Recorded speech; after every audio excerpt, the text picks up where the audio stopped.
Hey everybody, welcome back to the channel. Of course, going to be reviewing the Bronco in this episode, which is covered in some snow right now because it went from being 62 yesterday to, with wind chill this morning, about 12. Big weather change moved in. And then of course the next couple days it's going to be back up in the 60s. So my plan is this first part of the video, we're going to go ahead and give you kind of a general idea of how it does off-road, get some impressions on that. And then once that warmer weather gets here, I'll do kind of a walk around, give you the facts and stats, show you some of the key features and things like that.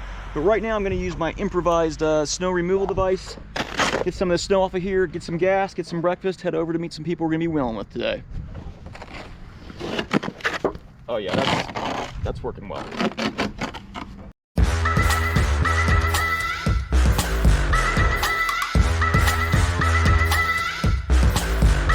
Got the Bronco cleaned off of snow. We're heading down here to the Slade exit. We're gonna be meeting up with some other people to do a little wheeling. So on the way down last night, it took us about 2.5 to 3 hours to get down here. Yeah, they're doing there's a snow truck right there doing a great job. And I'll go over this in more detail as far as systems on the Bronco, but I put it into the GOAT mode of 4A, or I think it says slippery when it actually comes up here. It's kind of an all-wheel drive mode, I guess, or it senses what it needs to do on its own. It worked really well, felt really firm, planted to the ground even in spots. We were getting, ice. I had to stop at one point and knock the ice off the front of the Bronco. The lights are completely encased with ice and just couldn't see anything in front of us. But no problems whatsoever in that mode, handled it great. So our lineup location this morning is the Slade Welcome Center here. Got some people going with us. We got a bunch of traffic here in the parking lot this morning. That's where we're going to be lining up with some folks. Could be a little crowded, but we'll make do. Have some fun this morning. See who all here is shown up, and we will go from there. Okay. Soon, we were surrounded by many non-Broncos. We are finally on the road, got everybody organized back there at trail lineup to get in the right group. I think we've got about 12 vehicles with us behind us this morning. It has cleared. It is a bright sunny day. It is, I think, still 26 degrees out, so it's kind of cold still. I'm sure that might have effect on batteries and radios and all that kind of stuff if we're out there. Hoping the trail we're going to be on is in good shape. I'm expecting some ice. It's one we've run before. Nothing too difficult. Again, this is a 101 group that we're going out with today, but the snow should definitely add a little bit of an extra challenge on it.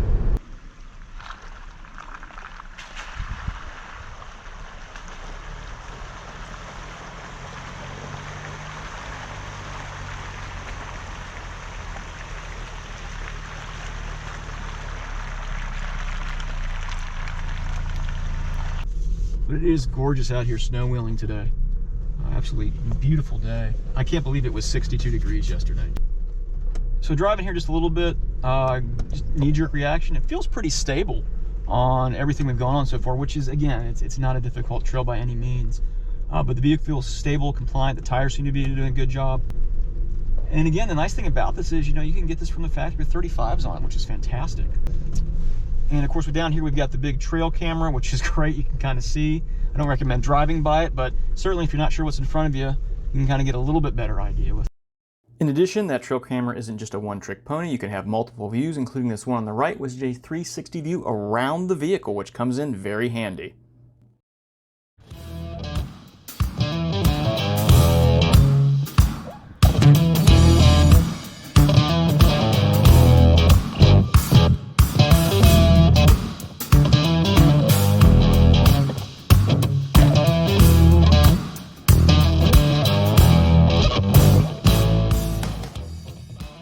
So this next section on the trail allowed us to go ahead and do some very unscientific comparisons between the Bronco's independent front suspension and the Jeep behind me with its solid axle.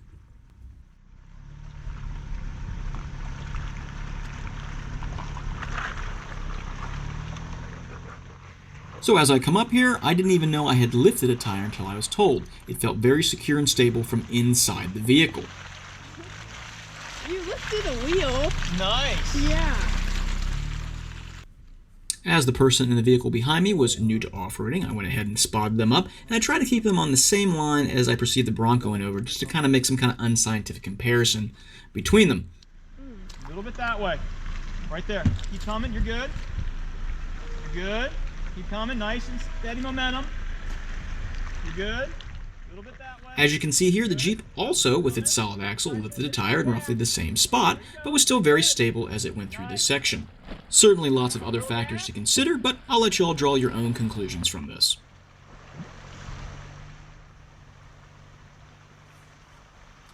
After this quick dip through some very cold water, we were back on the trail ride to enjoy the scenery again.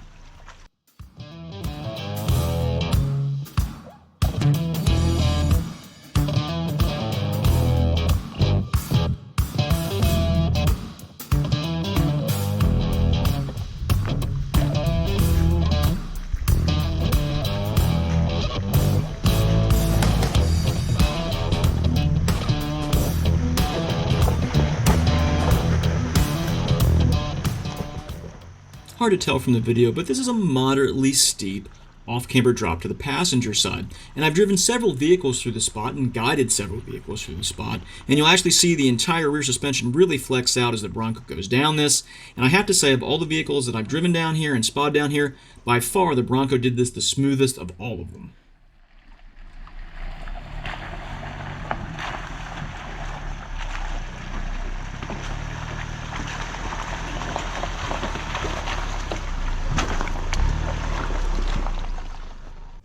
Before we knew it, we reached the final obstacle on the trail ride. This one is known as simply the little waterfall because it's a, well, little tiny waterfall. It also is the only place that the Bronco got momentarily hung up a little bit. I think this was due to a couple things. One, I was going really slower than I should have been. The rocks were extremely wet. And two, I think the short wheelbase played into this a little bit.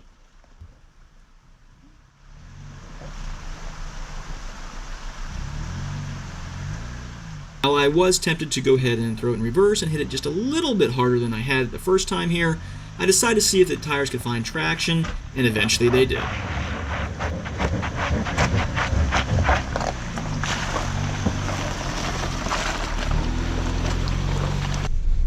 So that is going to do it for the trail ride portion of our testing. It was a great day out here. We had a great group of people with us. Even with the snow, I think it upped the difficulty a little bit, but not so to the point that it was too difficult for these beginner folks who are out here. And certainly I think the Bronco performed admirably in those conditions we were in. Up next, we're going to go ahead and get back on hard surface here, gas up, air up the vehicle, get something to eat, and then head for home. Oh, and if you're wondering exactly how much ice this thing had on it, well, most of this was from the night before on the drive down, but certainly some of it from the splashing through the creeks and mud puddles. There was just a ton of ice covering this thing. Amazing. Soon we were back on the road, headed home. Overall, the driving experience in the Bronco is pretty pleasant. It's a good driver position, the seats are comfortable, I can see well out of all the windows. The EcoBoost 4-cylinder provides plenty of power, mated to the automatic transmission. I never felt I needed more power to pass or merge into traffic, either on the way down or on the way home. Thus, overall, I felt the power-to-weight ratio was really in line with the vehicle's size. If you're considering the 4-door model, maybe consider getting the larger engine, just for a little bit extra power, because you're going to have more people and gear and stuff in here.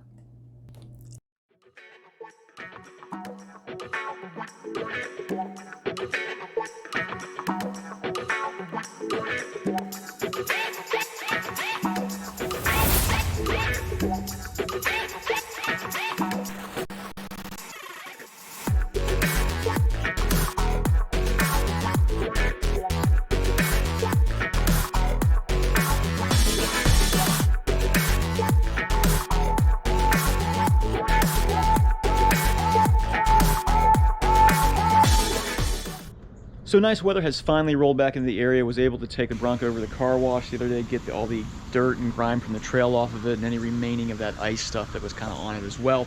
So one of the things I want to do is actually go over how this particular one is built to give you an idea exactly what it has. So again, this is a Badlands edition. It comes with a lot of nice features. I'm just going to kind of read off the list here because that's easier than me trying to remember it all. So we've got the equipment group 334A. And that is the Badlands series. This has the mid package in it. It has the dual zone climate controls in it, the front row heated seats, the power outlets, and there are multiple power outlets through this thing. It has the Sync 4 enhanced voice recognition, Ford Copilot 360, has the high package, has the big 12-inch LCD touchscreen up here, has the 360-degree camera, which we used on the trail, and I really like that.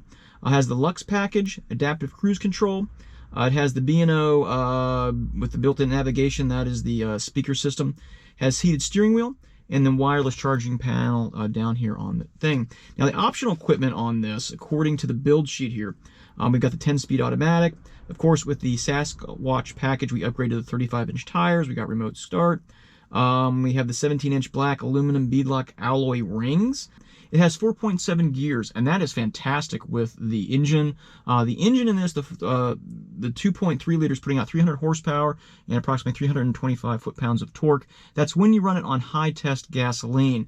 If you switch down to 87, those numbers drop to 275 and 315, if I remember correctly, which is still pretty good in the two-door.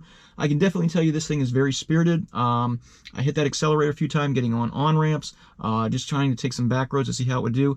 Very, very lively with that power band in there. When built, had a base price of $42,095. When we add everything up, according to Ford, on this one, when it was built, was $53,660 at the time it was built.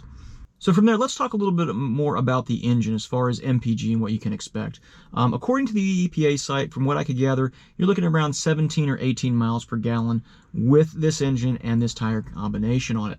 That being said, we did better than that in our fuel test. In fact, on the way down, I had it in all-wheel drive, four-wheel drive, 4A down here on the control, and we got 19.7 miles per gallon on our roughly 3-hour drive down. About 170 miles is what we covered in that time frame. Very happy with that. I would think if we had not been in 4A and just in regular two-wheel drive and it was a non-windy day, non-stormy day, we would have seen in the low 20s, maybe another couple miles per gallon better than that. Let me go ahead and give you a quick overview of what you're going to find in the dash layout up here. Things are placed very nicely, easy to see, easy to reach, and all those types of things. Of course, we got the center touchscreen right here. You got the GPS up, got some trip information over here as well. Down here, you've got your HVAC controls and some secondary radio controls down here. Now, down here on the center console, next to your gear selector, you have your GOAT mode selector. Of course, right now we're in 2 high. You can select 4 low or 4 high. This is your off-road kind of cruise control, if you will, right here. You can set that. Some neat features with that as well. It will maintain the certain speed. And you can even go ahead, from what I understand, and start and stop by using your gas pedal if you set that up correctly. You don't have to use your brake. The more you push on the gas pedal, it will go a little faster. When you release the gas pedal, it will start to slow down and eventually even stop, from what I understand. Now here we had 4A. This is what I was in coming down on the whole entire trip down in the ice and the wind. It did really well, puts it in all-wheel drive mode. Never felt any slippage or anything like that. Now when you turn this down here, up on the dash is where you'll see the different modes. And we can kind of go through these here. Eco, slippery, mud and ruts, sand, Baja, and all those things. Let me put it in rock crawl mode to show you what this does. So right now it's giving me instructions to shift into neutral. So we are in neutral, and it's shifting into 4-wheel drive, and giving me an audible alert that the sway bars did disconnected, for lack of a better word, but it will reconnect after 20 miles per hour. And then up here on this control panel, up here are where all of those features are. We've got our sway bar here. This is the button for the front locking differential. It automatically puts the rear locker in. And this over here is the rear wheel dig. It will lock the inner wheel that you're turning on so you can turn tighter with that. And then you have your traction control over here. And then when you go into 4-wheel drive low mode, down here on the big touch screen, it brings up your front camera so you can see what's going on with that. So pretty cool with that. Of course, this is a push button start down here. And then over here, we've got our dash layout over here. Let me bring the camera in a little bit closer. And again, I don't have this running, that's why you're seeing some of the warning lights up right now. But you've got your analog speedometer over on the left-hand side, and then your digital display there in the center. And you can adjust that display however you want to. You can go ahead and have different things. For example, I can bring up the oil temperature if I want to, the boost and all that. And then I can just go to a general menu and select other things should I want them there, from audio and all that. I left it on this one mostly while I was driving, but you can go ahead and get as fancy or as not fancy as you want to be with those dash controls. So in case you're wondering about rear cargo space, well, let's take a look. Back here, there's actually quite a bit of room. And I've got a suitcase back here and a backpack with some stuff in it, just to kind of give you a sense of proportion of how big this is. And I definitely could fit another suitcase or two back here, depending on how I packed it. When we were off-road, I actually had a tool bag back here, a small air compressor, as well as some recovery gear and a suitcase actually. as well, because we checked out of the hotel that morning. We went on the trail ride and of course drove home. It fits pretty well. I think groceries are going to be fine back here, a good amount of those. And of course, if you need additional space, either both or either individual seats can pull forward for more space. So one other question I had my kids with me this weekend. They were helping me out with the camera. You may have noticed there a little bit, and they're kind of in and out of the back seat pretty easy, but I wondered how easy is it for an adult to get in and out? So let me find that out and show you guys right now. So to get into the back seat, pretty simple process. You got a lever up here on the seat here, and I usually just pull this under seat adjustment and it slides the seat forward. And you can just go ahead and get right in.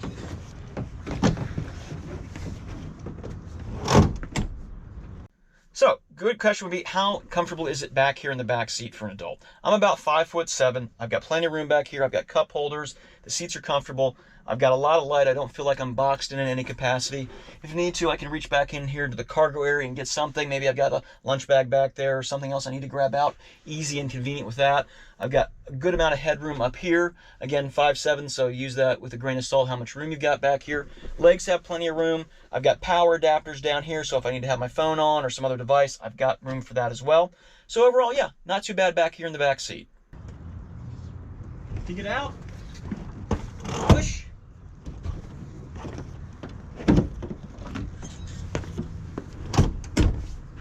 And you're good to go.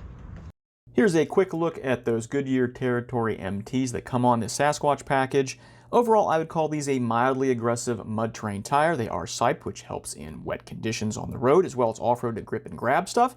And again, as I said before, you are going to get a little road feedback with these because they are a mud tire and have a larger lug to them. As I only got to spend a few days driving the Bronco, I can't tell you if it's all cake and ice cream. However, what I can tell you is, so far I've only found 3 things to nitpick. Let's dive in.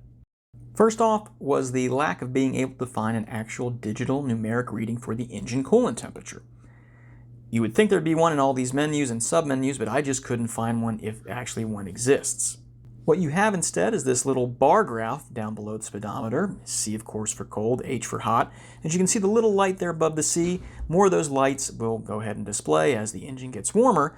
But again, I'm going to guess as this is a modern engine, and most modern engines run hot until the fans kick in and cool it down, Ford didn't want to go ahead and have to worry about people seeing engine temperature swings of 20 or 25 degrees back and forth, being cooler, then warming up, and the fans cooling them back down. So that kind of makes sense. I understand this one. Next, we go underneath the vehicle, where Ford has done a really good job of protecting the vital systems. The only area I would have liked to have seen a little bit more care taken to was the transmission cover pan. While I'm sure this thing is made out of some uber polymer that can support 20 times the weight of the vehicle, I still worry about going into that muddy, mucky mud hole and not know if there's a rock or some kind of stick that's going to come up and put a hole through this thing. Again, just something to be aware of. Last on the list are these front recovery points. You may have noticed in the off-road section of this video I had some bow shackles attached to each of these areas. That's because, well, there wasn't really a way to hook up a tow strap, as these really aren't tow hooks. It's a closed loop system, if you want to look at it that way, attaching a bow shackle to it. I guess in an emergency you could probably shove the looped end of a recovery strap through the slot in the back here and then, feed it through itself. Not really designed to have a strap work like that, but it would work in a pinch if you had no other options. Again, just something to be aware of. So if I had to sum up my overall thoughts about driving the Bronco for the last several days, I would do it like this. This vehicle allowed me to go ahead and take my family through a pretty bad ice and snowstorm safely. It got us to our destination. The next morning, we were able to go up and go four-wheeling with a group of friends and new friends. While the trails we were on weren't that challenging, they were still fun, and there were some obstacles along the way that, were a little more challenging. This thing handled it without any problems, and I'm definitely convinced it can handle much harder obstacles out there if that's what you like to wheel. It then brought us home nice and safe and sound. I think Ford has done a really nice job with this, and if you are thinking about getting a new four-wheel drive vehicle that can get you out there and get you back, definitely take a look at the new Ford Bronco. I think it's going to be up there pretty high on your list of possibilities. Anyway, that is going to do it for this episode. If you have any questions, be sure to put them down below. I'll do my best to answer them, and also do all that stuff you're supposed to do down below so you don't miss any future episodes. Until next time, I hope you have a great day. I look forward to seeing you on the trail.